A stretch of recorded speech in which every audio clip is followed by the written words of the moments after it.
नमस्कार। श्री कृष्ण जन्माष्टमी पर्व की हार्दिक शुभकामना के साथ मैं हूं दीपक शास्त्री। आप सभी का बहुत बहुत स्वागत, हार्दिक अभिनंदन मेरे YouTube चैनल ज्योतिष गुरुजी पर। प्रिय दर्शकों, तंत्र शास्त्र के अनुसार 4 रात्रियों का विशेष महत्व है। 4 रात्रियां श्रेष्ठ मानी गई है, जिसमें कृष्ण जन्माष्टमी का विशेष महत्व है। इस दिन तंत्र शास्त्र के अनुसार कुछ ऐसी प्रयोग विधि यदि मनुष्य संपन्न करता है तो निश्चित रूप से उसके जीवन में आ रही विघ्न बाधाओं को समाधान प्राप्त कर सकता है। आपको बता दें, कृष्ण जन्माष्टमी का ये महापर्व, ये पवित्र पर्व 2020 में 12 अगस्त को पड़ने वाला है। भगवान श्री कृष्ण का जो प्राकट्य ये भाद्रपद के कृष्ण पक्ष अष्टमी तिथि बुधवार का दिन रोहिणी नक्षत्र रात्रि के मध्य ठीक 12 बजे भगवान श्री कृष्ण का प्राकट्य हुआ था। ये भगवान नारायण के स्वरूप हैं और मां भगवती लक्ष्मी का स्वरूप है रुक्मणी जी। भगवान श्री कृष्ण और मां भगवती लक्ष्मी की कृपा प्राप्ति के लिए शास्त्रों में कुछ वर्णित ऐसी प्रयोग विधि हैं। यदि आपके जीवन में किसी भी प्रकार की कोई समस्या है तो आप कृष्ण जन्माष्टमी को इन प्रयोग विधि को संपन्न करके आप बहुत अच्छा लाभ प्राप्त कर सकते हैं। आप अपनी समस्याओं से निश्चित रूप से निजात प्राप्त कर सकते हैं। प्रिय दर्शकों, कृष्ण जन्माष्टमी को मोहरात्रि भी बोला जाता है तंत्र शास्त्र में। और जितनी भी बड़ी बड़ी साधनाएं होती है, तंत्र साधना, वशीकरण की साधना, मनोकामना पूर्ति के लिए जितनी भी साधनाएं होती है, बड़ी बड़ी साधनाएं कृष्ण जन्माष्टमी को संपन्न की जाती है, क्योंकि इस रात्रि में साधना सिद्धि, मनोकामना पूर्ति के लिए जितने भी बड़े बड़े प्रयोग हैं वो साधक लोग कृष्ण जन्माष्टमी की रात्रि में संपन्न करते हैं। आपको हम बता दें कि कृष्ण जन्माष्टमी को भगवान श्री कृष्ण एवं मां भगवती लक्ष्मी की विशेष कृपा प्राप्ति के लिए कुछ सिद्ध ऐसे प्रयोग हैं जिनको आप करके निश्चित रूप से लाभान्वित हो सकते हैं। तो सबसे पहला प्रयोग, सबसे पहला टोटका मैं आपको बताना चाहूंगा। जिन लोगों के प्रत्येक कार्य में रुकावटें आती है, जो जिस किसी भी कार्य को करते हैं उसमें कोई न कोई विघ्न बाधा बीच में आ जाती है, ऐसे लोगों के लिए बहुत सिद्ध प्रयोग मैं बता रहा हूं, ध्यान से सुने और समझें। कृष्ण जन्माष्टमी को स्नान आदि से निवृत्त होकर के संभव हो तो पीले या सफेद वस्त्र धारण करने चाहिए। उसके पश्चात राधा कृष्ण के मंदिर में जाकर के पीले पुष्पों की माला भगवान को समर्पित करें। उसके पश्चात एक जटा वाला नारियल और 11 बादाम राधा कृष्ण के चरणों में समर्पित करके अपनी मनोकामना के लिए, अपनी मनोकामना सिद्धि के लिए उनके चरणों में प्रार्थना करें। और ये प्रयोग, ये विधि आने वाले 27 दिन तक लगातार करें।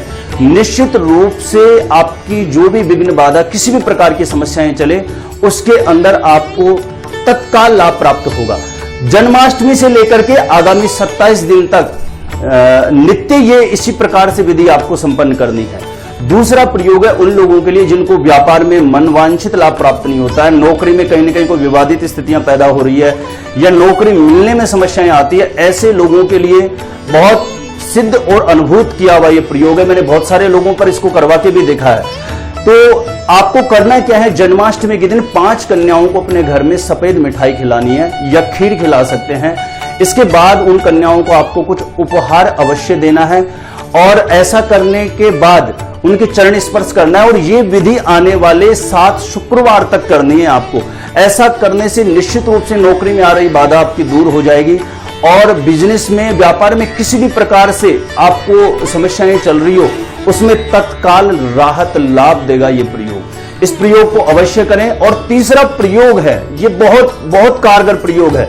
जिन लोगों को प्रेम संबंधों में समस्याएं आ रही है, जिन लोगों को मन इच्छित जीवन साथी प्राप्त करने में समस्याएं आ रही है, ऐसे लोगों को राधा कृष्ण के मंदिर में जाकर के, अपने घर में यदि राधा कृष्ण का मंदिर है तो वहां भी ये प्रयोग कर सकते हैं।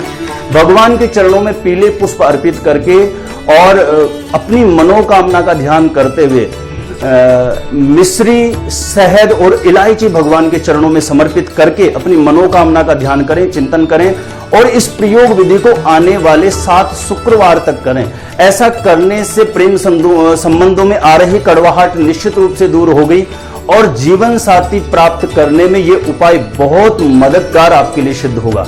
तो प्रिय दर्शकों, उम्मीद करते हैं कि इस जानकारी से आप जरूर लाभान्वित होंगे और समय रहते हुए इन उपायों को करके मैं पूरी उम्मीद करता हूं कि आप जरूर लाभान्वित होंगे और ये प्रयोग आप जरूर करें, क्योंकि मैंने बहुत सारे लोगों पर इन प्रयोगों को करवा करके अनुभव मैंने देखा है मेरे जीवन में कि ये प्रयोग कितने कारगर हैं। तो मुझे लगा कि बहुत सारे लोग हैं जो पर्सनली नहीं मिल सकते, तो उन लोगों को घर बैठे इन प्रयोगों को करके लाभ प्राप्त हो, तो मुझे भी कुछ पुण्य फल की प्राप्ति होगी।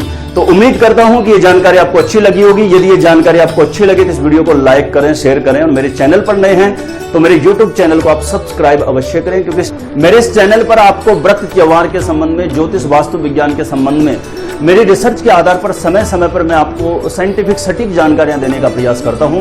तो ये जानकारी आप तक पहुंचे और आप इस जानकारी से लाभान्वित हो, इसके लिए मेरा चैनल आप सब्सक्राइब अवश्य करें। और किसी भी प्रकार की समस्या के लिए आप मुझे पर्सनली भी मिल सकते हैं, फोन कॉल के माध्यम से, व्हाट्सएप के माध्यम से। आप अपनी डिटेल भेज करके आप अपनी जन्म पत्रिका का साइंटिफिक सटीक ज्योतिष विश्लेषण मेरे द्वारा प्राप्त कर सकते हैं। आज के लिए इतना ही, बहुत बहुत धन्यवाद।